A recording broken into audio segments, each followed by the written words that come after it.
Okay, we are live right now. Would anybody like to confirm that just before we I am confirming it, and we have audio. we have audio? It's happening Yay. for all of us. Yes, it's happening. It's Cool. happening. Okay, I'm seeing the audio for everyone. This is amazing. I'm so excited. All right, everyone. Well, welcome. This is the come out roll. We are an actual play stream focused on highlighting queer narratives, queer games, and queer players. Presented by Tabletop Gamers. Welcome. This is our inaugural stream. We did a little kickoff last week with a fun game of Fiasco, but this week we are starting off a small campaign. We're going to be playing Thirsty Sword Lesbians, which is a super duper fun Powered by the Apocalypse game. We're really, really excited for it. Again, tonight we are just going to be doing character creation and talking a little bit through like the rules, which is the best part of every game night. Before we get too far in, I'm just gonna like go around the room and do introductions. I am Jake, regrettably Jake on the internet. My pronouns are he, him. You can find me at regrettably Jake everywhere. Or you can find me here on Wednesdays doing the come out roll. I have with me Jesse. Jesse, would you like to introduce yourself? Yes, I am. Excuse my voice. Stuff. Um, I'm Jesse. Jesse Davis. I'm with Tabletop Gamers. I'm in charge of our streaming stuff.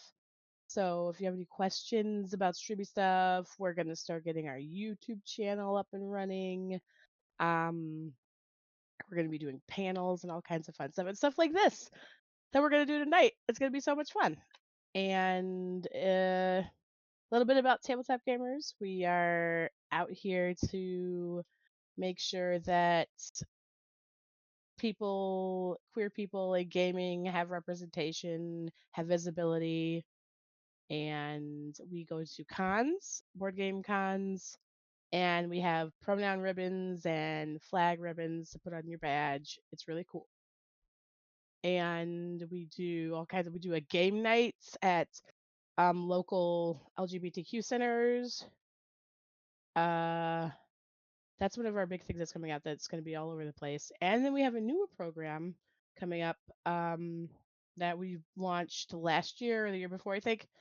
And it is Safe Space. So that if you go to game at like a game store and they have our Safe Space logo on their window, you know that it's going to be inclusive. And you're not going to have to worry about, like, are they going to accept me because I'm trans? This is going to be an issue.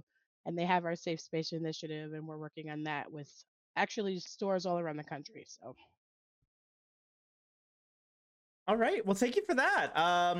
I appreciate it. Welcome to the table. All right, we'll hop over to Rob. Rob, would Hi you like to all, introduce I'm yourself? Rob, also known as Radio Owls. You can find me at Twitch at radio_owls, or I am in the process of, well, I guess not in the process. I've started kind of dabbling in tabletop RPG streaming with Mr. Jake here. So you can find that on Thursdays at Radio Owls. You can find me on Twitter and Instagram.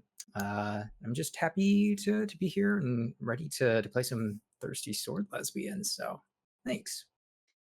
Thank you for that, Rob. Yeah, we're very, very excited to get started. And then finally, we are going to have going forward Lad. Lad is one of our good friends.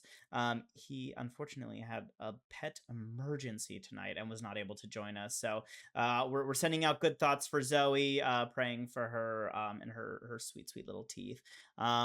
All right, let's get going with some game stuff. Jesse, I want to tell you, you preempted me. I have like a little agenda. Got a little agenda. Oh, I'm sorry. And the next thing was going to be, Jesse, tell me what Tabletop Gamers is. But you were so good at this. You already knew exactly where I was going to be going, and so I appreciate that. That's why we work so well as a team. So yeah, just hopping straight into board game stuff. So we are going to be playing Thirsty Sword Lesbians, which is a super duper fun game. It is a narrative focused tabletop role-playing game emphasizing melodramatic and queer stories. It is a Powered by the Apocalypse game system, which I believe is a D6 little system. It's like super simple and again narrative focused, so it's going to be a little bit theater of the mindy as opposed to kind of like tactical, like Dungeons and Dragons. Just kind of a different way of doing things. I'm trying to think of other games that it's similar to. If you've listened to like, the Adventure Zone, I believe they did Monster of the Week, which is the powered by the Yeah. Apocalypse system. So it's that Mhm. kind of thing. Again, but this one is focused on melodrama and being lesbians and queer and the tension of like a very up close sword fight. It's really cute and fun. I'm really excited for it. All right. Yeah, so that's sort of what the game is. Again, it'll obviously unfold a little bit more as we go, but it is at the end of the day a very fun tabletop role-playing game that centers queer stories, which is what we're all about here. So what I like to do when we get into games is let's see if this is something that is up here. No. Okay. Well, then I'm gonna pull up the game start guide really quickly. Can everybody see that? Oh, it's not super well zoomed in. Just give me oh no. Whoops. Okay. So what I like to do before we get started is to kind of walk through. So the games give a lot of Powered by the Apocalypse games, and a lot of games in general give like game master principles and player principles, kind of like, how should we approach the game? How should we think about the game? So I'll read the GM principles first. Be excited about the PCs and their stories. Make the world action-packed and perilous. Make adversaries appealing. Create space for PCs to feel their feelings, and make the story vivid and personal, which I'm very excited to do all of. I think it's going to be it. Luckily, this game provides a lot of opportunity to do that. um, so we'll go into the player's agenda. Again, this is just some things to kind of like think about as we go into playing the game of Thirsty Sword Lesbians. So the first one is bring the action. This is not a game of elaborate planning and strategy. Follow your heart, dive headlong into danger, and be larger than life. Feel deeply and powerfully and often. The game invites you to feel the deep emotional conflict of your PC and care about the other characters in the game. This is a game about feeling things and forging relationships. Consider sharing your character's inner feelings so that the other players at the table can play into those feelings. It's a really fun game about emotions, so very much try to lean into that. Try to have emotions. Try to play the characters, and feel what they're feeling. What are emotions? I think they get into that later in the book, so all right. The next one is be excited about the other PCs and shared stories. You are all amazing badass queers. Make room and set up opportunities for other PCs to shine as well. Thirsty Sword Lesbians is a game about relationships. Think about how to create interesting and dramatic dynamics between the PCs. Next is Stand for Justice and Liberation. Well, this is the last one. Stand for Justice and Liberation. Many problems faced by Thirsty Sword Lesbians can be solved by talking or flirting, but not all. Not everyone is redeemable, and when emotions flare and blades clash, you may find that your opponent is too set in their ways, too comfortable with injustice, or is just unrepentant. The PCs aren't perfect paragons of virtue. They can be gay disasters, they can be flawed people, but at the very least, their story arc should be them growing to stand for admirable principles. So we are going to be good guys at the end of the day. That is my plan, at least. And if you don't want to do that, we can talk about it. I'm open-minded. Yeah, any questions on the principles or the player's agenda? Nope. Okay, amazing. I love to hear it. I love to hear that there are no questions, because that means I get to keep talking about what I want to talk about. Do you know what? We're just gonna boop, beep, boop, boop, boop, boop. We're gonna keep looking at the book. Again, I'm so sorry. There's gonna be a little bit of reading going on here today. Oh, you're fine. It's the first day. So again, we'll go through the stats in a second, but making a move, basically when you make a move, there are 3 things that can happen. You roll a 10 plus, which is what they call an upbeat in this game, or like a success or a full success in other Powered by the Apocalypse games. When you score 10 plus, the PC generally achieves what they set out to do in a particularly effective way without serious complications. Alternatively, they may discover a useful or positive fact or opportunity. If you get a 7 to 9, again, you're going to be rolling 2d6 each time. If you get a 7 to 9, that's a mixed beat. In other Powered by the Apocalypse games, it's just a mixed success. The PC generally can accomplish their aim, but at a cost or with a complication. They could also discover a risky opportunity. And then if you get a 6 or less, it's a downbeat, which in which case the GM narrates something that complicates the characters' lives. This is referred to as making a GM move. The GM moves are later on. You don't have to worry about them yet because I won't be making any today. And basically, anytime you make a downbeat, all is not lost. You fail to do what you're trying to do, but you get to mark an experience point. And once you get 5 of those, you get to take an advance. And that's exciting. Oh. Yeah. Oh. Yeah. Level up. Level up. It's very good. So yeah, that's kind of like, again, basically everything that you do. This is a GM. The GM never rolls. I never roll against you. I would never do that because I care too much about you. You're only ever rolling against yourselves. We are our own worst enemies, as it has always been. So yeah, basically anytime you confront an obstacle, we are going to talk. You're going to have several moves. I gave you the player reference cards. So you're basically going to be looking at those. You can look at the move options you have, whether you want to fight, whether you want to flirt, whether you want to entice someone, whether you want to figure someone out, or figure a situation out. And you're going to be doing that. We'll go over the moves in just a second. So looking next, broadly, the next big thing for your characters is your stats. We all know what stats are, but we'll briefly talk through these ones because they're a little different than some of the other things. They're a little more fun and a little bit more focused on, again, the kind of like melodrama narratives that we're trying to focus on. So we've got daring, your skill at arms and forcefulness, both in terms of muscle and personality. Grace, elegance, poise, agility. Heart, emotional awareness and expression. Wit, which is your cleverness and knowledge. And spirit, which is your metaphysical powers and integrity. Again, those are kind of the 5 things that you're going to be adding to your rolls when you're, making a move. If you're using your elegance and poise, you will use your grace. If you're trying to connect with someone, you might use your heart or your spirit. So that's basically, those are kind of the things when we're making characters, you're going to have to choose some of these things to be skilled in based on the kind of character that you want to play.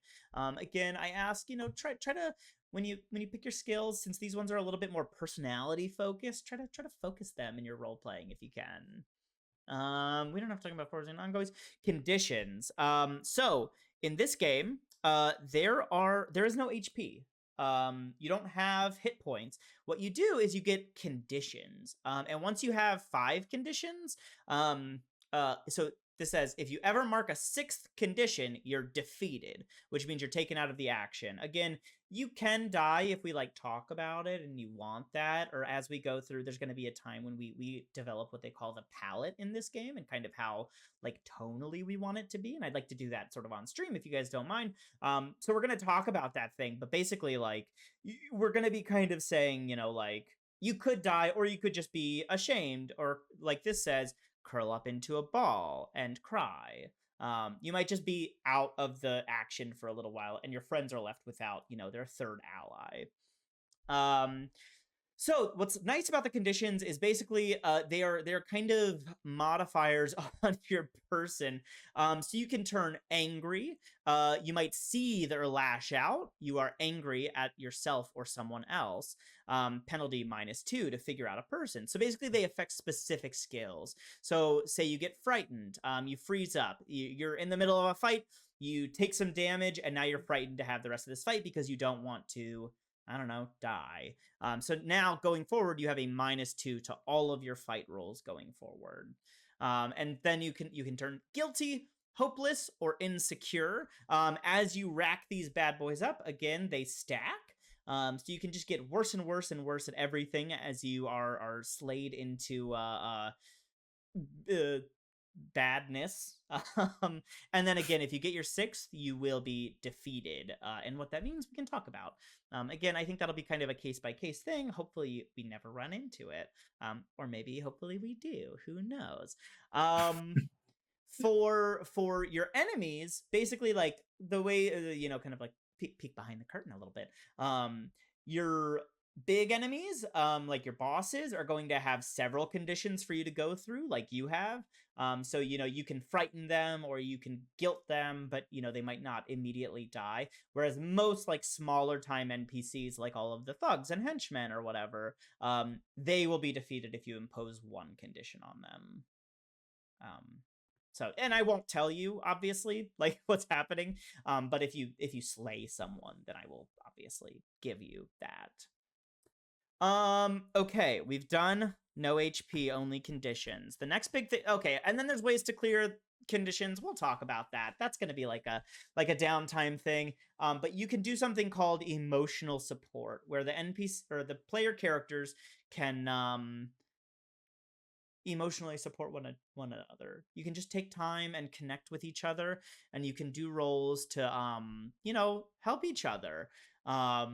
So yeah, for example, you can also what did they call it? I believe that there is a destructive way to also, you can do a destructive action to clear your conditions that hurt your friends but might help you. So for example, if you're angry, you can break something important to you or to someone you care about. If you're frightened, you can run away and leave something important behind. So these are kind of options of things you can do to clear a condition. But, that might negatively impact you as a person, but could be fun narrative a little bit. So don't be afraid to use them. Inflicting conditions, not that important. Being defeated, we'll talk about that later. You're never going to be defeated, so it doesn't matter. The last big mechanic that I want to go through is something that they call strings in this game. And so they're kind of this representation of, like, relationships and having, like, a tug on someone's, like, heartstrings and that kind of thing. So the basic move, influence with a string, describes how you can spend strings to influence others for good or ill. So again, I don't want to, like, go down, like, a weird, like mind control-y way with this or anything. It's just like you have a relationship with someone and you're able to, like, influence them to do things, but again, try to be, like, considerate of them and not, like, even if it's an NPC, try to, like, again, you're not being manipulative bad people and controlling people. You're using your relationship with them to influence them to do something. These strings, as you develop them, also are going to allow you to benefit other moves that you might take, right? You might be able to spend a string to, like, emotionally support someone better. So basically, they are just a way for us to be able to continue growing. You can do string advances. If you gain a 4th string, you have a profound insight and learn something about them that they didn't know. The player tells you what you learned, possibly blah blah blah. And then you can clear all but one of your strings with them and gain 2 XP. Basically, if you get to know each other well enough, you can get a bunch of experience, which is very exciting, and I encourage it. Special rules for GM strings, don't worry about it. Experience and advancements. Basically, you can spend 5 experience to take an advance, and that'll allow you to take more things from your page. There are rules for taking your advances. We'll talk about it later. I don't want to get into it right now. We're already pretty down deep in the rules, and I'm so sorry this is taking so long. Basically, if you get 5 advances, or I believe, 6 maybe? The first 5 advances, once you get your 6th advance, you have to basically, after you take your 5th advance, you can choose to switch to another playbook or live happily ever after. So if you advance, you can kind of get to a point where you are able to retire, or you switch, like you find something new about yourself through your journey, and so you change playbooks. And there's rules for that again, but we're only playing 5 games, I think, so I don't think you'll probably run into that situation this time. But I don't know for sure. Maybe you will. And if you do, we'll talk about it. Okay, so that was strings. We can talk about moves as well. Let me find boop beep boop the basic moves reference. Just one sec. I'm digging for it right now. Sorry, team. I should have had this organized a little bit better, a little bit earlier. Okay. Yes. Here we On go. the little, I was gonna say, and the little guide you sent us, it's on page 8. Thank you so much. That is exactly what I was looking for. So this is a little easier than reading through the entire book because there are substantial descriptions of everything. Um, excuse me. So basically, we have a couple of moves that you can do. Let's zoom in on these. You've got what they call danger moves, which are moves that you can use in a dangerous situation. A lot of very reasonably named things. So here you can do the option of fighting. When you seek to incapacitate someone with violence, you can roll daring or grace. You can, if you roll a 10 plus, that means you do a great job, and you choose 3 of the things, 3 of the options, and your opponent chooses 1 to apply to you. So, for example, you can flirt with or provoke your opponent and gain a string on them. Through violence or cutting words, inflict a condition. And then you can create an opportunity for an ally through prowess or distraction. Or you can take an object from your opponent or seize a superior position. You can also defy disaster. When you push your limits to achieve something extraordinary that's not covered by another move. So this is your kind of general thing. If you're trying to, dodge out of the way of a moving car, you might want to do a plus grace defy disaster roll. When you do these things, basically it's kind of a general catch-all for actions that you might do. Also, it will cover things like trying to talk your way out of a speeding ticket, maybe. For example, you might use your plus heart to charm and social insight to say, no, I'm supposed to be here. You can't kick me out of this fancy gala, etc. 10 plus, you do it with style. 7 to 9, offer a hard choice or success with a sacrifice. You can stagger. When you suffer a staggering physical condition or emotional blow, you can choose an option from the following. Basically, you can kind of defend yourself or soften a blow with the stagger move. You can do heartstring moves. You can entice someone.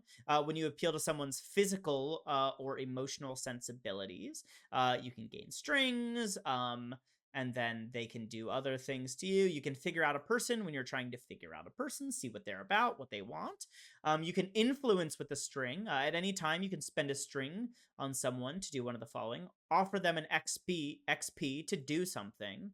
You can That's big. you can trade with your partners to say, hey, Rob, if you are willing to take this blow for me, I will pay you a string and you will get to take an experience point.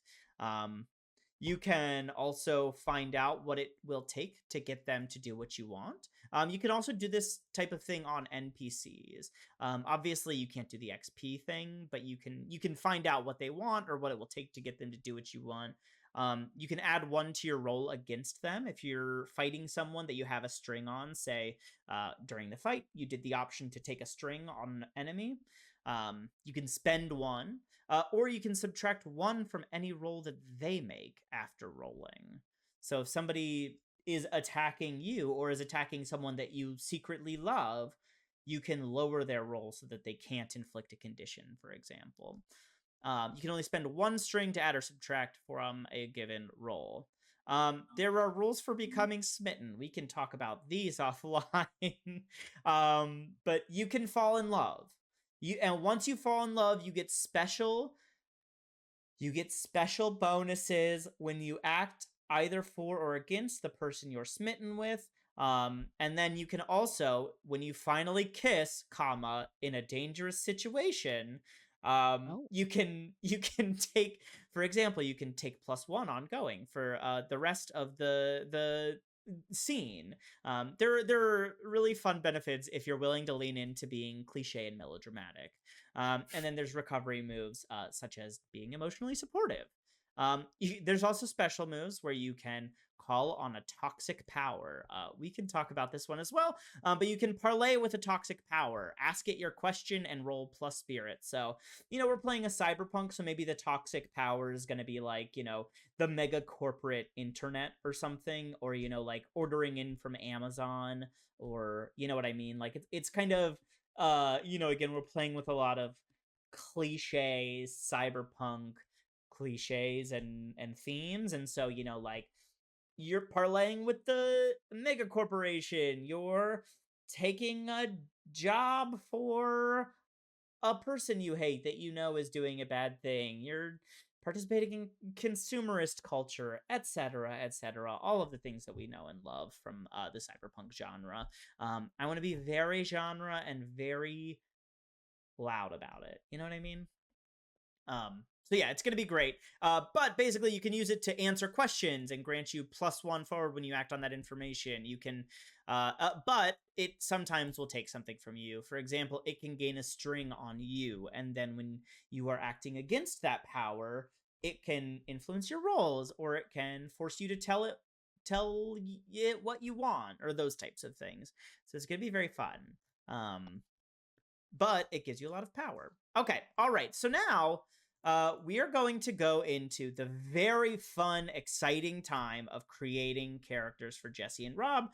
We will be creating lads offline after the fact, but it will be perfect.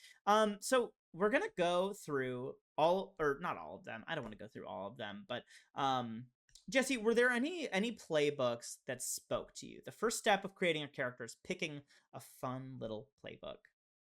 So I really liked Chosen, mostly because of the artwork, but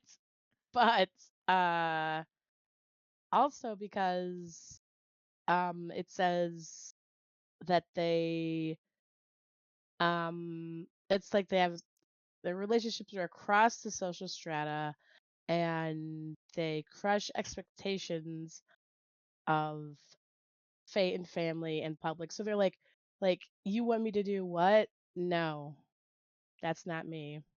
I love it. I think this is a very fun one. So I know our kind of like pitch for this is we're talking about like we're gonna be a cyberpunk pop band, indie pop band, fighting against the man.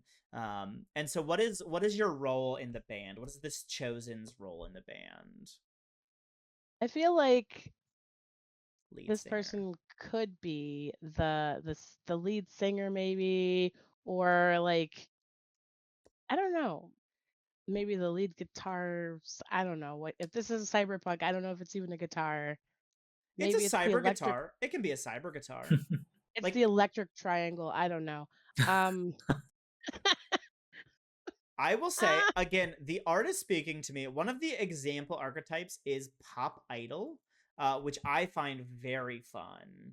Oh, So for sure. so I'm I good. don't know how that yeah, you know what though? The rest of the little description of it, pop idol for sure. Like uh like Lady Gaga-esque in terms of Yes. like people expect me to be this pop princess, but I'm gonna wear a meat suit. Okay. Okay. We're gonna have to commission some very interesting art from you, is what I'm thinking. I'm really excited to see how things go. Okay. So you're a I hope you're taking notes on this because I'm not writing anything Oh, down. I don't take notes. I don't like what I'm hearing about that. So here's what's really nice. So we are playing right now in tabletop or Roll20. If Right. you, Jesse, pop open, do you have access to the Chosen sheet? Let me see. Let me run over to that tab. While you look into that, I think there's a tab called Bio and Info, and I hope that you can choose the edit to edit. Oh, you no, you don't understand. I don't even take notes when I GM. Oh, you're not joking. Oh, okay. Well, I don't like that. All right. Okay. Maybe I'll take some notes then. I know. I no. mean, I mentally take them. I keep them in here in the Okay. cabeza. I'm gonna take some notes on here. Okay. So, again, the rules as we go. Oh God, hate that. Oh no. Okay, let's boop boop boop. All right, here we go. Can everyone see that on the screen? Rob, how does that look in Twitch? Is it too tiny? I You're had to not. restart, so Let Rob, me see. Hold on. It's kind of tiny, but I'm looking at a mod view, so it's already tiny. Okay. Well, do you know what? Maybe we'll just work on this thing, and then I'll let you. We'll keep the notes here. We'll keep the notes here. Lady Gaga esque, pop superstar. Okay. hmm Okay. hmm Do you have a name? I know that we talked about this yesterday. Oh, You don't have to have a name. Um, and then I also so the first step or one of the first steps that they suggest is choosing your name and pronouns. For the record, the game is called Thirsty Sword Lesbians, but there are a variety of compromises that we're willing to make as far as characters. You don't need to be a woman necessarily. You can choose whatever pronouns you feel comfortable with. I'm fine having men that are gay or straight or bi. I'm good with having women. I'm good with having non-binary people, agender people, gender fluid people, however we want to play it. Just if you can prepare me so that I can make sure that I'm serving you the emotional connections that you want in this game. So name and then pronouns. Do you have pronouns that you want for I think this character? this character is gonna be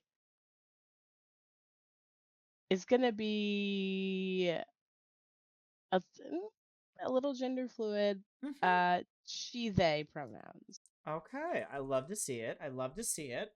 Um, okay, And yeah. I'm thinking about it. Should my name be like my pop name or like a name?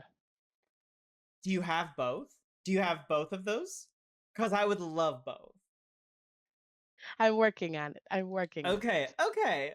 While you work on that, we'll hop on over to Robert. Robert, did any of the what's it called? Ziz, the playbooks? Did any of them speak to you emotionally? Did some of them? so Did you have a couple that seemed to spark your interest at all? definitely the scoundrel. I'm trying to. Where did I put my player reference? I lost it. You're doing amazing. Um, It's on that one screen over there. no, I literally downloaded it. It's just not coming up. Yeah, PDF was not PDFing earlier for me. I hate to see that. I literally just had it open too. I don't know where it went. Would you? It's in the Discord. I think I sent it via Discord to all three of you. Mm-hmm. I've got it up It, on. I've got it up There on it the is. stream. Okay. scoundrel. So the scoundrel is someone who I take to understand is very bombastic and flirtatious, and I just like the fun person. Good at banter, just like a fun time to be around. But you cross her, and she will eliminate you. She will tear you to shreds, and that speaks to me. Love Okay, it. I love Love it. it. I love it. Would you like to read the description of the scoundrel?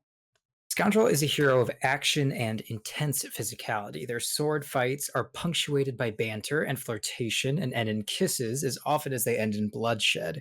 Their central conflict lies in their urge to explore new horizons versus committing to purpose or security.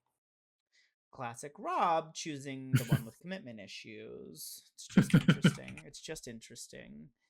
I love that. So what? Again, we are playing like a band. What is her role in the band? So I envision my character being the fun, witty, sarcastic, um, vicious backup singer, someone who is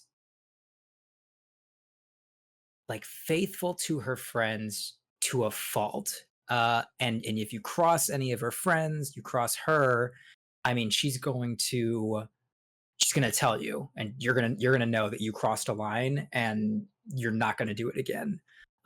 So she's someone who is like, she knows that as a backup singer, she's got to kind of um, make herself shine in her own way without taking the spotlight from the main, like, the main singer or the main guitar player.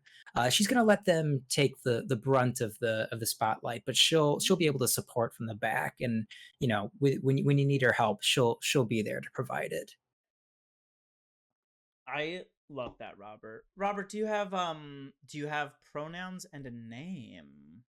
So she's gonna go by she's gonna go with she her pronouns. I don't Okay. have a name yet. Although I've been toying around something like, I think like Stella is speaking to me. Stella as a name. Ooh, I like Stella. So And again, I'm this thinking, is yeah. futuristic cyberpunk, so if you want to go something really cliche and terrible, I really support that. Um, So I'm still working on the like the pop name of this person. like the But stage name. yeah, their stage name. But for some reason, the name Cassandra is speaking to me, but her Hmm. mother definitely calls her Cassie. What does she go by? Well, how does she introduce herself? She would introduce herself by her pop name, but I can't. I haven't come up with it yet. Okay. Real name, and then pseudonym. We'll figure it out.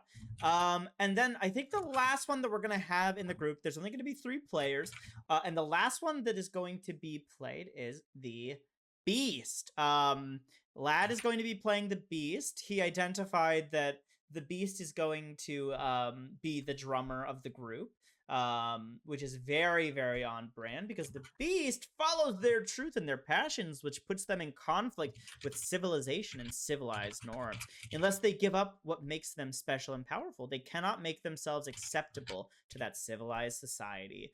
Their central conflict is living their truth versus fitting in with a dominant social order. So we'll do a little like walkthrough next Wednesday when we have that character all put together. But it is just All a very right. yeah. Go ahead. You got I it. got the stage name. Okay. All right, you ready? Yeah. Whoops. Violet, like the color purple. Violet Knight. Violet Knight. Love Okay, it. I love that. I love that Love a lot. it. Okay. I love it. So she introduces her. They introduce themselves, Violet Knight, every time they do it. Okay. That's good to know. I like that. Sometimes just Violet, but mostly Violet. Oh my god, I love that so much. Okay, incredible. I love it. They are already speaking to me. I'm very excited. And then Robert, do you have a stage name, or do you just go by Stella? Is it a mononym, or do you have a last name? Oh, I think Stella just goes by her name, because I think her philosophy is, she'll let Violet Knight be the face of the band. And Stella, she kind of hangs out in the background until needed. And so there's really no need for her to have like a stage name that's different from Violet or whatever the band's name, if we come up with a band's name. But so yeah, she'll definitely have a last name. I'm trying to think of what What would that be is. good. Yeah. All right, no worries. Keep thinking on it, because we have. Oh, actually, I'm kind of loving Stella Star, just because it's That's good. silly. It's just That a is silly play on that. It's spacey, cyberpunky. Yeah, I'm loving Stella it. Star. That's the perfect choice. That is the perfect thing that you could have said. Wait, night or night? Oh yeah, Jesse, is it night or night? Ooh. I think that's tough. Like I'm like Violet Knight. they both work really well because like night, like nighttime, like dark, That's what I'm saying. These are both really good. or night, like I will cut you. It's a good question. I'm very interested to hear what you have to say. I'm also seeing India said Stella Starlight as a pitch, but I like Stella Star as well. I think it's simple and quick, which I enjoy. Um, ugh. Okay, okay. I think we're good now. I think we're good for now. If we I want think to, it's gonna be night, like dark time. okay, that's what I had it as. That's what I had it as. Amazing. Okay, okay. So we've got name and pronouns. We can talk through what kind of partners you want to run into in the show. Show. It's not a show. It's a thing. It could be It's a a show. game. It's like a show. I guess we're doing a show right now. That's fair. Good point. Okay, fantastic. So next thing, we are going to choose a stat column. So basically, each of these playbooks comes with two predefined stat blocks that you can choose. So if you look at the page, if you guys want to, you can just tell me which one you like. But it basically has just kind of two or different ways of organizing your stats as you like here. So what you're going to do to start off your stats, you're going to choose the pre-made stat column you like, and then you're going to add +1 to 2 of those stats. So I can help you with that in Roll20, but you have to let me know which of them you like. So let's start with Violet Knight. Violet, your starting stats are -1 daring, +1 grace, +1 heart, wit 0, spirit 0. Or I'm not gonna read both of these. Wait. So my daring is -1. Or you can have daring +0. You would have to pick. Do you see boop beep boop? I'm going to yours. So do you see these two options in the starting stats? Oh, hold on. Let me reach over.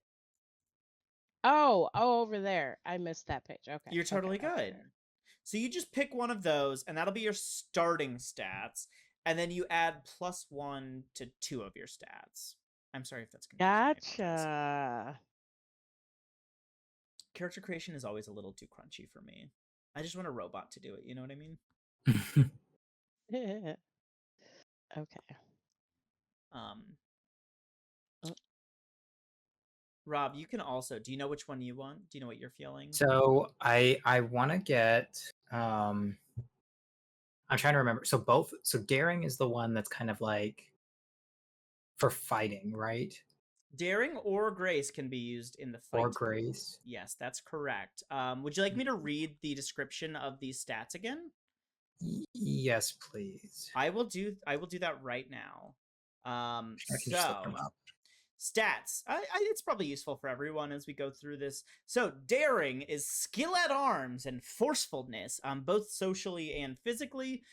Grace is elegance and agility. Heart is emotional awareness and persuasiveness. Wit is cleverness and knowledge. And then spirit is integrity and metaphysical prowess. Oh, okay. I'm definitely going to go with the second column. So +1 to daring, +0 to grace, -1 to heart. Do I want that? I don't know if I want that. Well, I can add 2, right? So I can. You can, yeah. Or you can either like specialize in the ones you're good at, or even out the ones you're bad at. It's kind of up to you. Okay. Going with the second one. I like heart. I really like wit. Yes, second column. Yeah. Which is heart And I'm gonna. -1, wit +1. Yes. Okay. Wit +1. Yep. You've been locked in. Okay. Okay. And then what do you wanna add your 2? So I want to add 1 to heart. Oops. And add 1 to. Do I want wit or daring? I'll add 1 to daring. 1 second. How do I add things, Robert?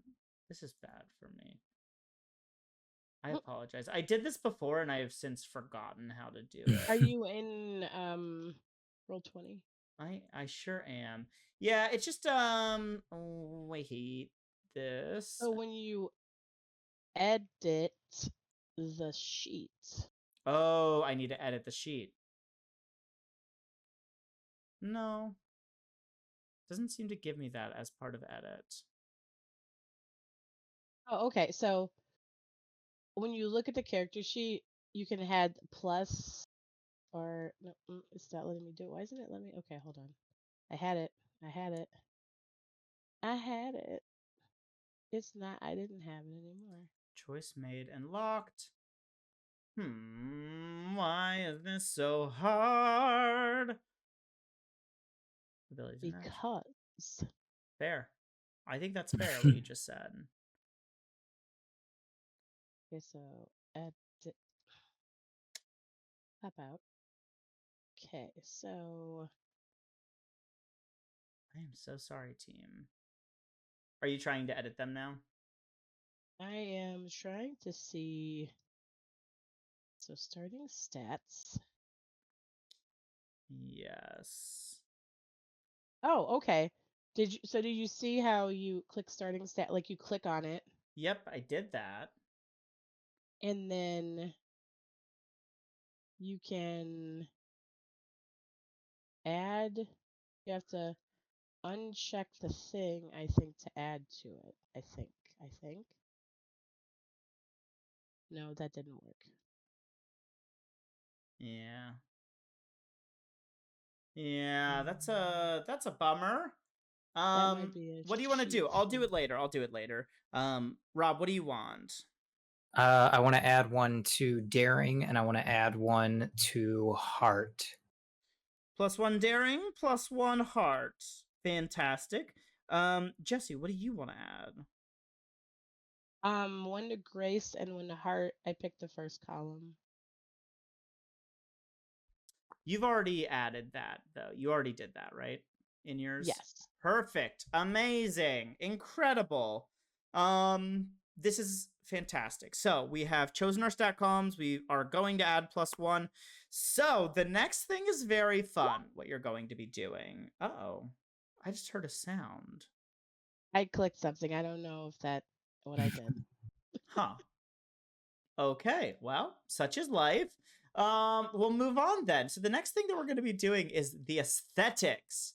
Aesthetics. Aesthetics. Amazing. So if you look on each of the pages, are you on them?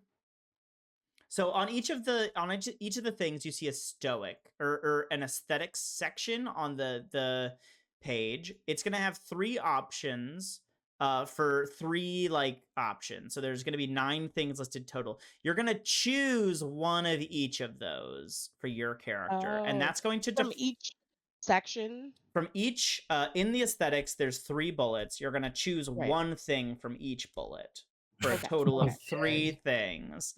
And if you want, you can just type it. If you scroll on the right side of your character page, you can put it in the aesthetic section. There's a demeanor, clothes, and blade. So while you're choosing, I'm just going to read them off for you. So the aesthetics for the chosen, the first choice is stoic demeanor, benevolent demeanor, or authoritative demeanor. Your look is fancy clothes, holy vestments, or clothes denoting status. And then your sword is a bejeweled sword, an ancestral sword, or a holy sword. Well, first of all, it's going to be bejeweled because Obviously, you're a pop star. clothes, I'm going back and forth between because I feel like fancy and status are almost the same, but maybe not because I feel like maybe it would have to be status clothes because Okay. pop star, and that could be whatever fashion, whatever. Okay, I love that. Yeah. You're showing you're a fancy rich person. You're a pop star by dressing in a meat suit or whatever. Right. And I'm gonna go with stoic because she doesn't want to reveal Okay. that truth in there. I love that. Okay, Robert, the next thing Yes. is you. I'm going to read them out just for everybody. Your demeanor, you have playful, provocative, eyes only for you. You've got for your clothes, revealing clothes, flowing clothes, or tight clothes, or a gaudy costume. And then your aesthetics are a flashy sword, a famous sword, or a delicate sword. Have you Cool. made your Okay. choices? So, for my demeanor, Stella Star is very provocative. She likes Yes. to cause a stir and be the source of some. She likes when things are happening around her, and she likes to kind of like prod the bear and just kind of like cause. She likes a little chaos in her life. When it's among her bandmates, it's from a loving place. But she's kind of skeptical of other people, and so she's very guarded and she's not very she's not going to be outwardly friendly to people she meets, unless of course they're adoring fans. Of But we'll see course. if we come to that. For her clothes, Stella wears tight clothes. She typically likes to wear something that is, it's going to show her figure, but it's Mm. not going to detract from Violet's place in the spotlight. She wants to make sure that Stella's got got all the eyes on her on stage. So Stella's not gonna be too flashy, too gaudy. So she's got some tight clothes on. And then for Stella's blade, here's what I'm thinking. I'm thinking a flashy sword, Okay. but I'm thinking sword in a liberal sense, because what I'm envisioning her weapon is her mic stand, and it's flashy because it's like bejeweled, and so she uses her mic stand to to cause any uh I love it. So is forceful talks that she would like to have with people. I like that a lot. That's very flashy and it's bejeweled as well. Um, Mhm. right? I'm gonna type. Mhm. Are you typing that in? Yes, Okay, thank you. You're amazing. I appreciate it. you got it. Um, okay. So, do. Sorry, I am just reading as we go a little bit. Okay. So now we are going to move on to moves. We have done our aesthetics. We'll talk a little bit more about what they look like, just offline. We can figure that out.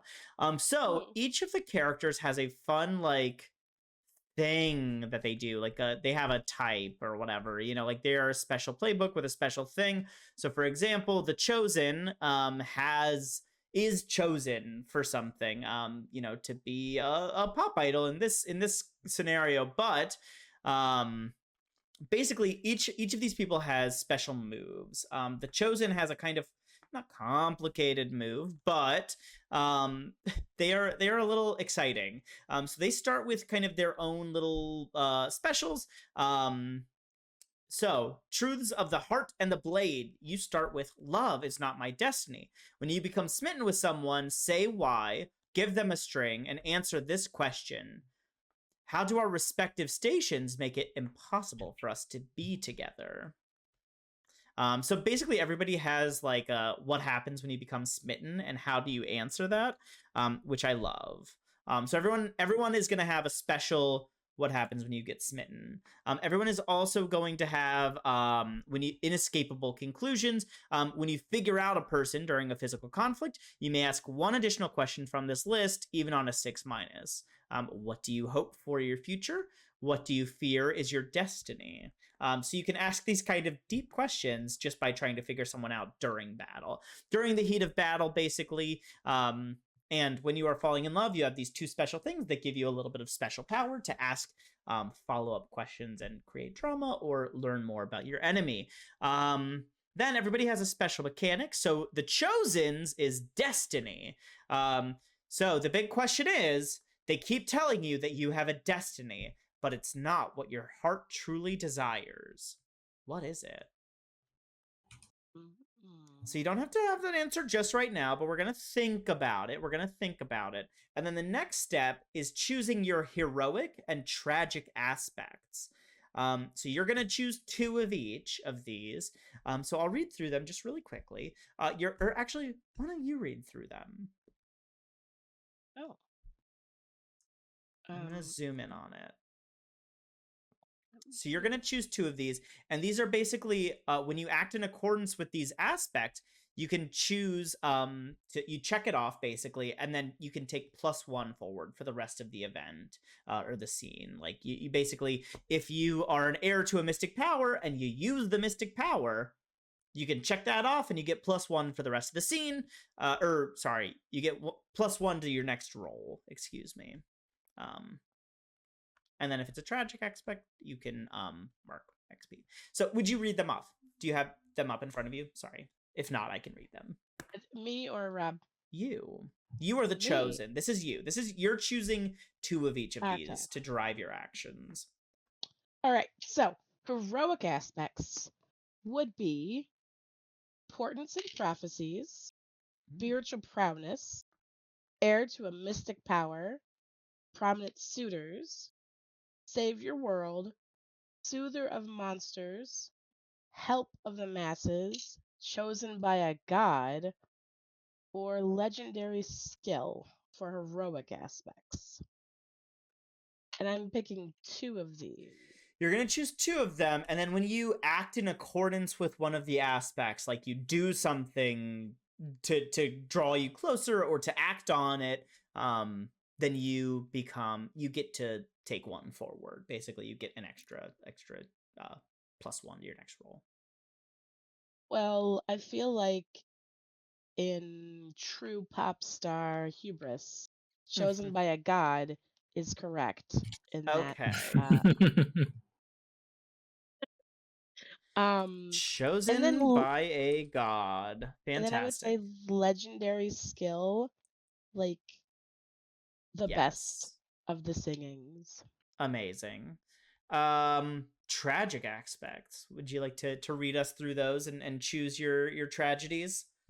Sure. Love that cannot be, the end of the universe, lose those you love, an arch nemesis, a bitter rival, betrayal, seduced by evil, coveted destiny, the end of love itself. Oh shit. They're pretty big. They're pretty big. I'm gonna go with seduced by evil. Oh, okay. I like that. That's fun. And I'm gonna combine these. All right. Love that cannot be. Okay.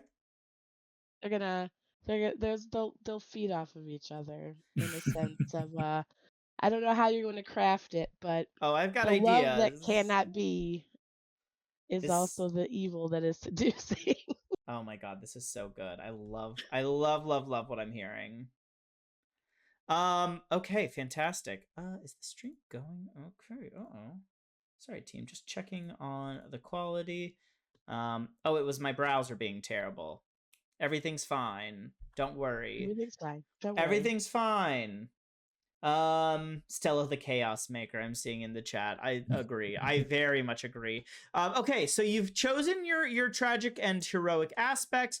Again, we need to think about what your destiny is, the destiny you're avoiding, the destiny that is not what is true to your heart. It can be anything. Truly, but I really agree. You may fulfill your destiny in the course of play or reject it so firmly that you no longer feel pressure to fulfill it.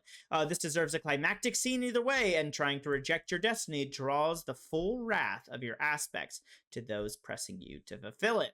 Afterwards, choose a new destiny, adopt a new playbook, or live happily ever after. Okay, so you get one free playbook move, and then you get to choose two more. So what you're gonna do is you get the first one, which is the fated day approaches. Whenever you miss an opportunity to make progress towards your destiny, choose one. Someone with power over you makes an uncomfortable demand in furtherance of your destiny, backed by a threat. The PC you care about the most receives bad news or has an accident serious enough to make them stagger. The GM will tell you the details, inspired by your destiny. They may wait until a lull in the action to drop the consequences on you. So that is, you get that for free. What a gift. You get this free one that if you don't act in accordance with your predetermined destiny, I hurt the ones you love.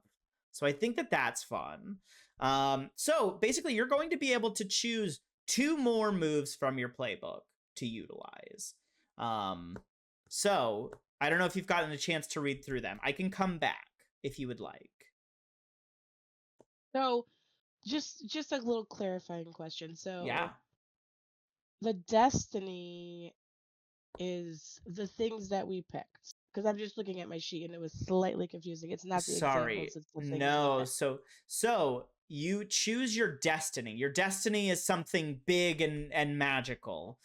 So Okay. like, you're supposed to save the world. You have a prophecy that you're going to be the greatest idol ever or something.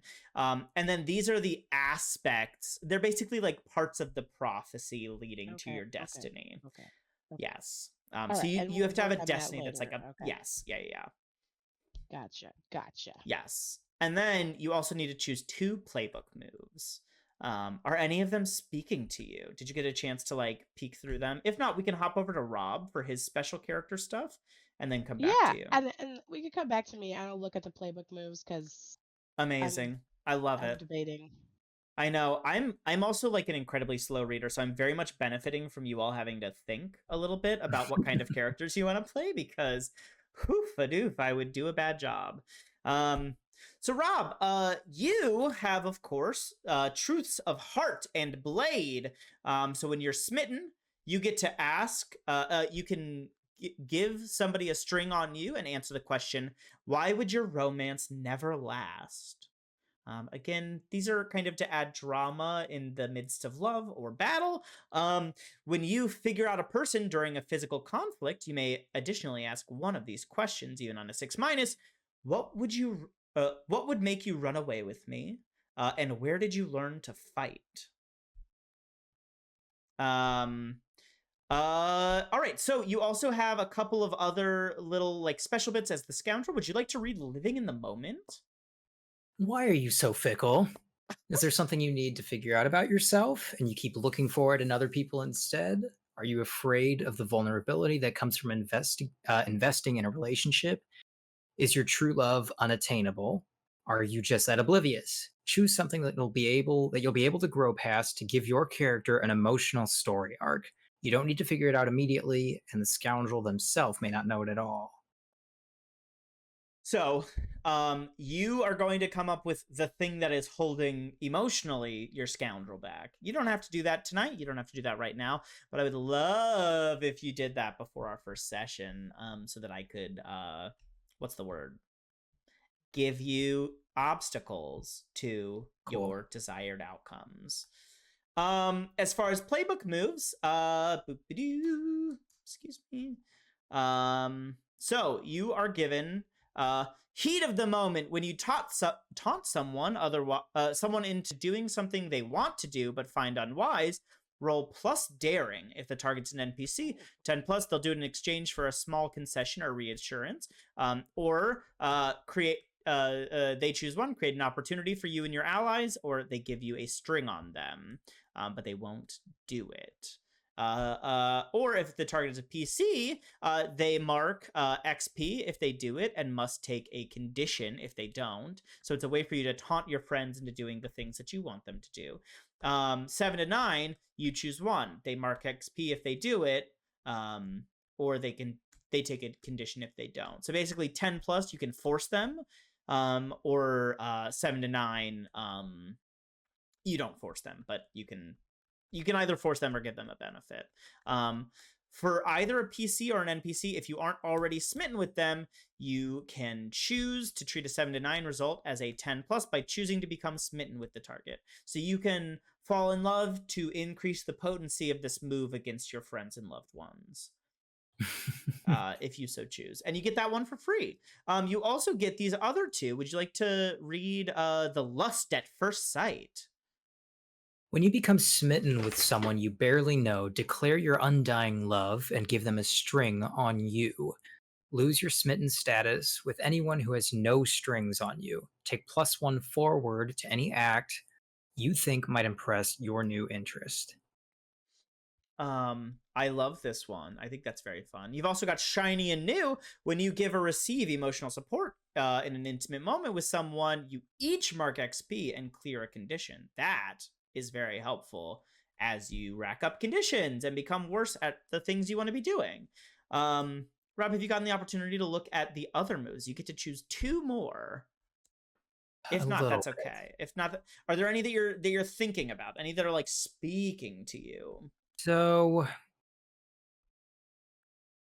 I'm thinking of Stella's personality. I think first, I think the impressive swordplay. I think I'm going to go with that because she's got a fancy sword. I love it. Yeah. So I mean, I've got to go with that. So I'll take that. I'm debating. So better to seek forgiveness says when you apologize to someone for your outrageous conduct and put yourself at their mercy, roll a daring. If it's a 10 or above, you find out what it'll take for them to forgive you. And you each gain a string on the other. If they forgive you, you each clear a condition. If it's a 7 to 9, you find out what it'll take for them to forgive you. If you do it, you either take strings on each other or they may clear a condition, your choice. I'm thinking maybe that, because I think it's going to be, for someone like Stella, I'm envisioning it's going to be very difficult for her to apologize for the way that she kind of holds herself, because I mean she's confident and she's not gonna worry about what other people think about her. So I think in the occasion where she kind of like slows down, really thinks about the emotions of others, it's going to be something that I don't know, it's going to be a significant moment, and hopefully one that will be rewarding if she chooses to take it. I'm thinking, I don't know, what do you think? Is that a good rationale for taking that one? I love it. Good. No, Okay. yeah, I think it's really fun. And again, like this is a great like additional role play opportunity, Right. where it's like yeah, you will get I will definitely try to find opportunities for you to be terrible to one another and to require forgiveness. I'm gonna try to focus on giving you opportunities to behave poorly. Terrible. Amazing. Well, thank you for that, Rob. Are you good with those? Those are your moves? Those are my two extra. Yes. Okay, incredible. So we are going to bloop bloop bloop bloop bloop bloop bloop bloop bloop bloop bloop. And thanks for the raid, everybody. Welcome. Yes. Sorry for not mentioning. Oh, Truly incredible. We love to have you. Room 51 live. Truly, you're a hero. We appreciate it so much. Thank you. Yeah, coming to support queer tactical roleplay or tabletop role playing games on the internet. On the internet. On the internet, of course, the best place for them. Have you gotten the chance, Jesse? Do you know what you want? Oh, I know what I want. Okay, all right. What are we gonna get? What are we taking? So we start off with our chosen thing for us already, which is the fated day approaches. And that's whenever you miss an opportunity to make progress towards your destiny, you choose one of the following. Someone with power over you makes an uncomfortable demand in furtherance of your destiny, backed by a threat, or the PC you care about the most receives bad news or has an accident or serious enough to make them stagger. So that's not great. I know, I But love the it, other though. ones that I picked to go along with that are, don't you know who I am? Because it feels like Violent Night. When you meet someone who knows you by reputation, you decide, and if you get 10 plus, say 2 things that they've heard about me, or if I get 7 to 9, I say 1 thing and the GM says the other thing. That's dangerous. That is very dangerous. I love it, though. I'm very excited for you to give me the opportunity for someone to hear rumors about you. I'm gonna like start brainstorming rumors just that I can have ready to go for when you run into someone. And then the second one I chose was guidance from above, because we already have decided that God has chosen me. Right. Okay. So when you petition a superior for guidance, they give you instructions and useful information. So you can mark XP or clear a condition if you do as commanded. They gain a string on you if you do otherwise. Oh, I love that so much. Now, does this fit with the God thing, like, or is this like not like a deity superior? Is this more of a... What I'll say is I'd probably focus on maybe like people in the church. Maybe like that's how it is. Like kind of choosing people in whatever, maybe not church, but like worshipers, like senior worshipers of the god. Like maybe because like it has to be someone you can do strings with, and I guess I could Okay. give literal god strings on you, but it would be a little hard for me to like act against you um as god. Okay. All right. So maybe is that the best way to go then? I mean, it's fun. I think it's fun, but it might be a little hard in the game unless we want to have like a church, and that might be a little bit of a thing. That's a whole thing. So because the other one I was looking at was know your place. Okay. Oh yeah, When yeah. someone dares insult you and you deliver a scathing retort, Ooh, Violet can hold her own. maybe, because I do not have wit, so ah, maybe. So yeah, like, because 10 plus words spread of your sharp wit, Take one forward, and they choose. or they choose one, they back down, make a fool of themselves, attack me. Oh, I like that. So you get a benefit anyway. I think it's great. So I think we'll go with know your place in that case. Okay. I think that's Like, perfect. don't you know who I am? Know your place. Yes. Yeah, this is perfect. This is exactly what we need. And in terms of aesthetics, I thought of something perfect for Violet Knight. All right. Okay. So when she is not performing, she wears like one of those like masquerade like masks, but it has like just the eyes cut out, like no face expression, and it's bejeweled in a purple gradient. Oh. Kind of like how Sia does with the wigs. Kind of like you don't know her face until she performs. Think Sia's wigs. I love it. Do you take it off to perform? Yes. Okay. But like every day you're wearing a hot little Yeah, mask. and like bejeweled gloves, like I can't be bothered with, and that's part of the stoic, like you don't know what I'm thinking. I love it. 'Cause That's you can't fun. see it. That's very fun. Have you thought of your destiny yet? My destiny, I'm working on that. I feel like it's gonna be ridiculous. That is Love it. okay. And we can sit on it for a little bit. We can come up with it over the week and talk about it when we get back together if you want. Yes. It doesn't. Yes. That's Totally. choosing your destiny is a big choice, and you're gonna have your destiny for the rest of your life. You know, you don't want to commit too early. Rob, what is it? Oh, we need what you need to get over. What? Rob. Yeah, I need something I need to figure out about myself.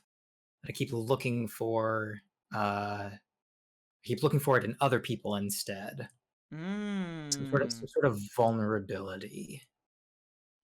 I love it. Okay, we can also come up with that offline as well if you would like.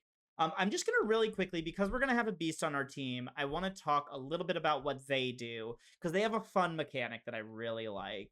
So they have Truth the Heart and Blade. When they become smitten, they can give the person a string and answer the question, "What have you done that you are sure they view as inappropriate?"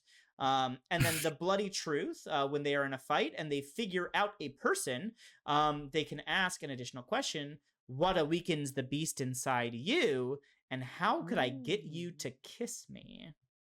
Oh. Yes, I think it's really fun, and I love it. Okay, so basically, the really fun mechanic that they have is what they call the feral. You become more and more feral as time goes on, or you can lose feral if you want. So you may walk in civilized circles, but sooner or later your feral truth will come to the fore. Your feral score starts at 1. If it hits 4, you can't hold back the beast any longer, and you transform. If your feral drops to 0, you lose access to all your beast playbook moves until you increase it again. On the plus side, you're fitting in, you blend, you've assimilated. So dark. So you increase your feral when you express yourself in a shocking way through your appearance, or you display intense emotion that society wants you to conceal. You decrease feral when you feel that your bestial nature has hurt someone you care about, or you go along with an uncomfortable interaction to fit in. And then you can describe what your transformed self, what does the beast in you look like? Which I'm very excited to hear what Lad has to say. Yes. What is Lad's beast? Question mark. I'm taking notes for things that we need to have like answers for the next time. So basically their playbook moves transform. That is the one that they accept to start with is transform. You have a bestial form, which you can assume at will and must assume whenever your feral hits 4. When you do, tell everyone what the beast in you looks like. Increase your feral to 4 if it's not already there, and roll plus daring. On a 10, you choose 2, or on a 7 and 9, you choose 1. Your options are you're in harmony with your beast and make clear a condition.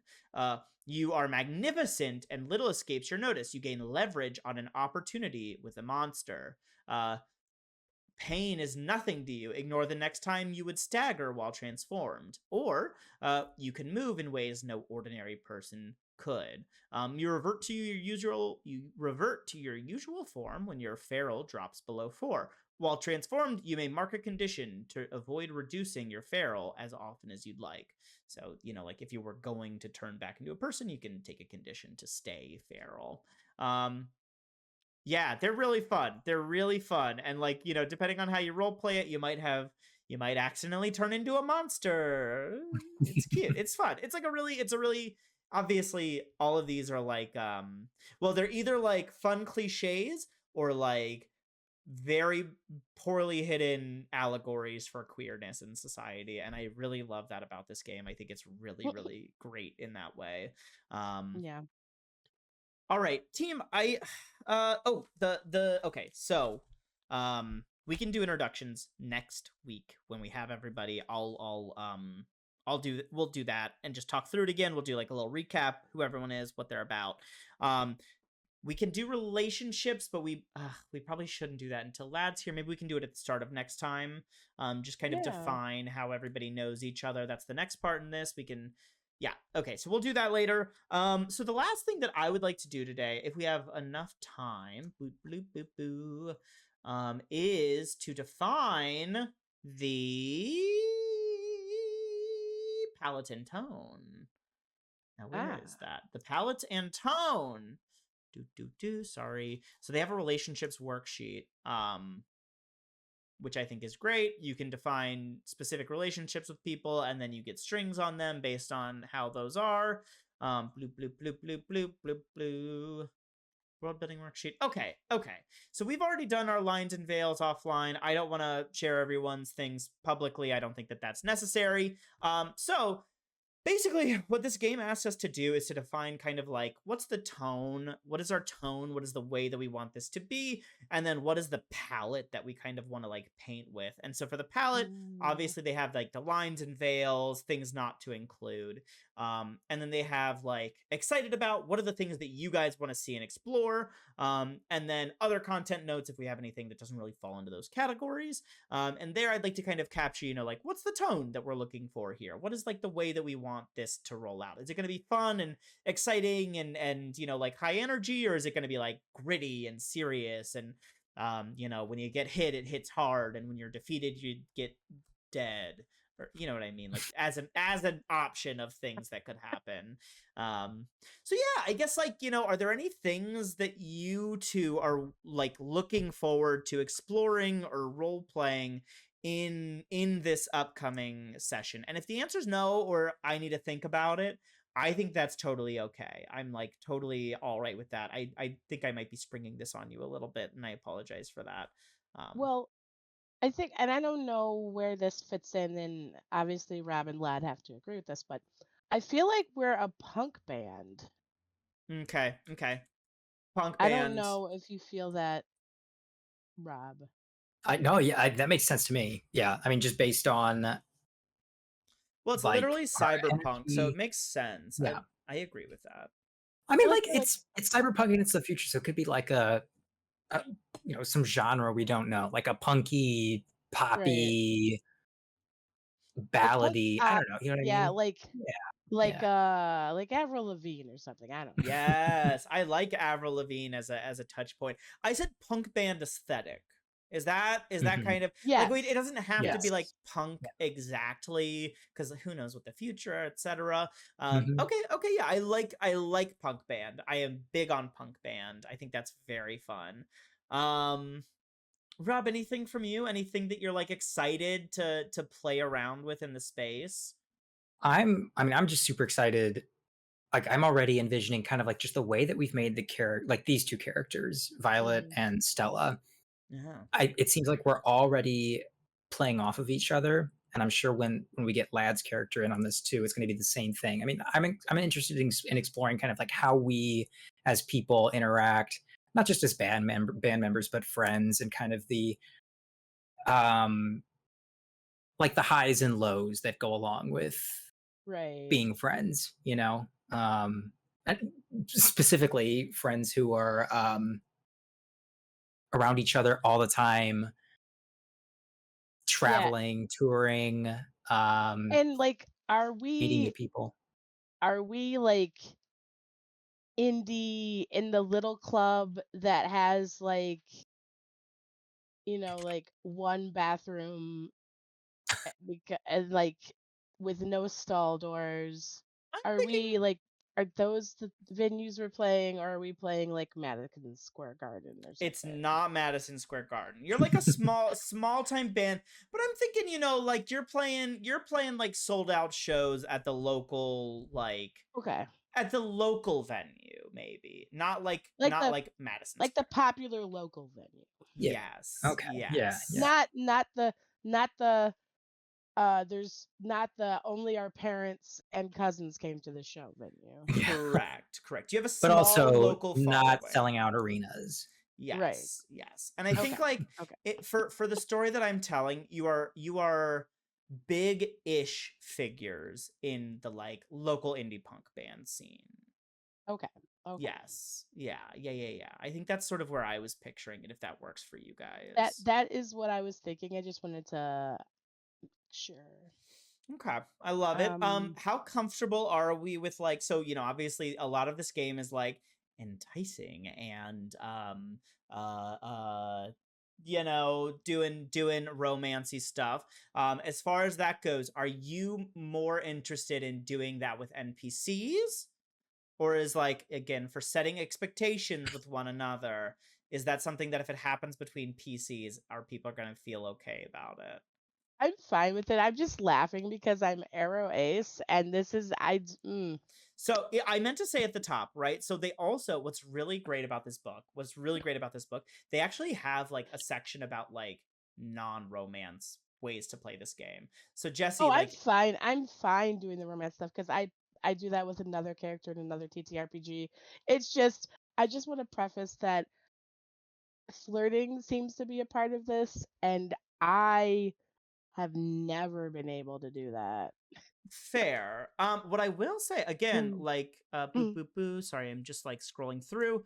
Um, do do do do do do do do do do do do do do. Okay, I can't find it quickly. But what's really nice about this game, again, they have like literal rules for like, hey, if you want to do like a non-romance version of this, and so like Mhm. if that's something that you're interested in, I am so happy to like build your pieces of the story to have, like a focus on that, because I love to. I mean, again, like part of this Mhm. is like we're trying to highlight, different ways to be queer in gaming. So I think, again, Yeah. if the game allows for it, I'm happy to focus that if that's something you're I interested mean, in. I would love to have an ace character star in this because I love it. fuck yeah. But also, I want it to go. I also like to challenge myself um in terms of role play. Okay. So, Well, let's talk offline, because I want I yeah. want you to like. I think it would be neat to have like an Arrow Ace character. I think having the lead pop singer of the group being, Arrow is like interesting and neat. And so maybe we can like, maybe offline we can catch up on the like mechanics Yeah. that they suggest, and then maybe that's just something we can like. If you like the mechanics and it's cool for you, then we'll do it. And if not, then we'll do something else. Yeah, that's totally works. I Yeah. love it. Yeah, again, like what's really nice about Powered by the Apocalypse and other like not rules light, like less crunchy games, more narrative focused games is what I guess I would say. Yeah. Like they're very like collaborative narratives. So like a lot of the times, and this is something that like the book really encourages, and a lot of Powered by the Apocalypse stuff encourages, like I hand authorship to the players significantly all the time. Like it's about telling Right. the story together. Like I'll come up with, basic stuff and like the arc of where we're going or whatever, but like I'm gonna lean on you all to like tell me where we're going and what you're seeing and who the people are and how you know them and that kind of thing. And so, like again, I want to Right. build the story that like you guys are interested in telling as well. So yeah, let's just keep that dialogue open. We'll talk offline during this week. Let me take a note real quick. Do, do, do. I hate taking notes in a meeting. I know this isn't a meeting. I know this is different than a meeting, but I hate taking notes in like a meeting, and I'm like, That's oh. yeah. That why do you think I don't take notes, man? I mean, granted, granted, I am GMing a homebrew campaign that I have completely made myself, and I don't take notes. It's a problem. That is intense to hear. I think I would die. My brain is like a mesh. What do you call them? One of the sifters. Calendar? A It's sure, calendar? yeah, a variety of things with holes in them. If I don't write something down, it's not staying for sure. Um, I have a really good memory unless it involves my wallet or my keys. In which case, I don't know where those are. okay, I feel that. I feel that. Oh crap! I'm looking at the hook by my door. The keys are not on it. I don't like what I'm hearing. That's bad news. Um, Oy. Okay, so the last thing I want to talk about, I think again, let's think about it a little bit more. If you have anything you like really want to do in here, and I'll catch up with Lad obviously as well to talk through things for him.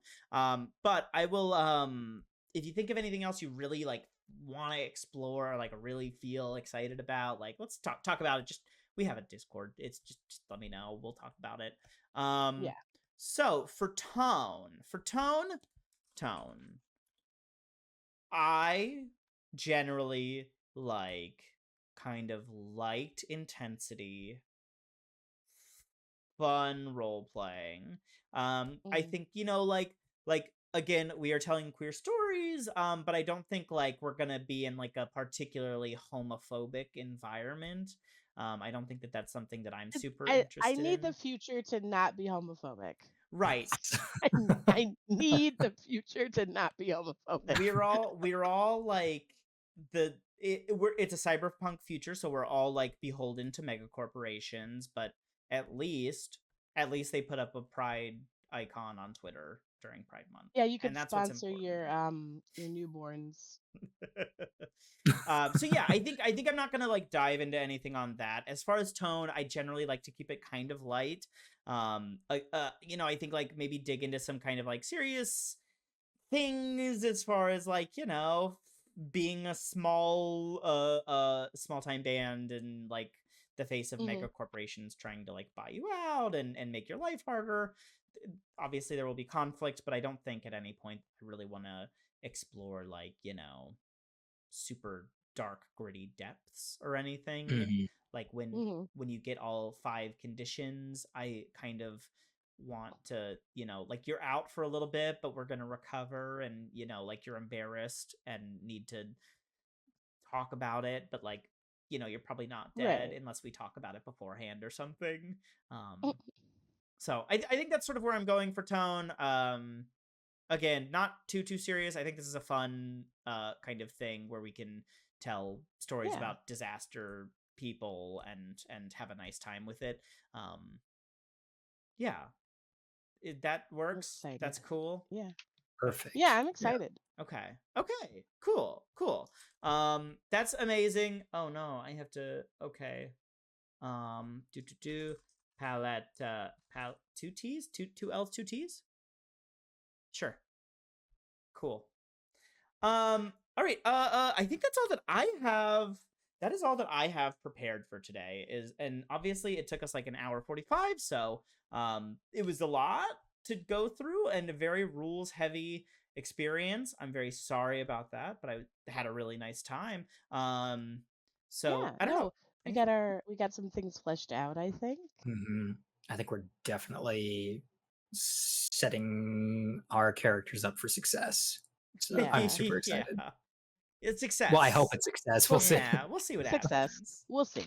Um yeah, and I definitely gonna get that destiny for you because I'm trying to figure out because these examples are just like a sentence, but I feel like I You don't have know. more. You want more from it. I don't know. I feel like the sentences I've come up with aren't very good sentences. Okay, okay. That's okay. You've got time. You've got time to workshop. You've got time to workshop. Okay, cool. I'm so excited. Okay, well, I think that's all that I have. Jesse, Rob, anything from you two before we close up here? Um, just thanks for joining everybody that came and hung out.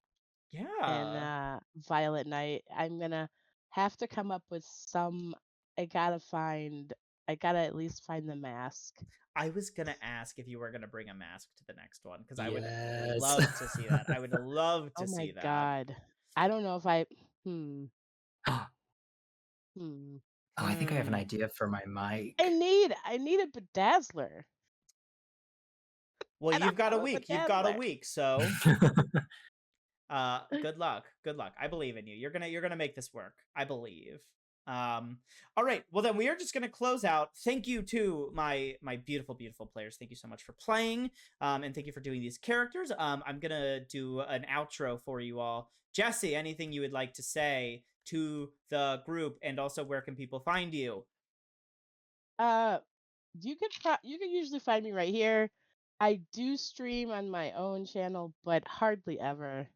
And it's usually just me screaming at a horror game because I am a giant chicken. Same. I love that. What is the name of that Twitch? Just Rainbow Aced. It's my handle. I'll put it in the chat. Amazing. Thank you for This that. is me. Incredible. Robert, what would you like to say for Hello. yourself? Where can people find you? Follow Tabletop Gamers. Look them up. They're an incredible organization. They do a lot of great work.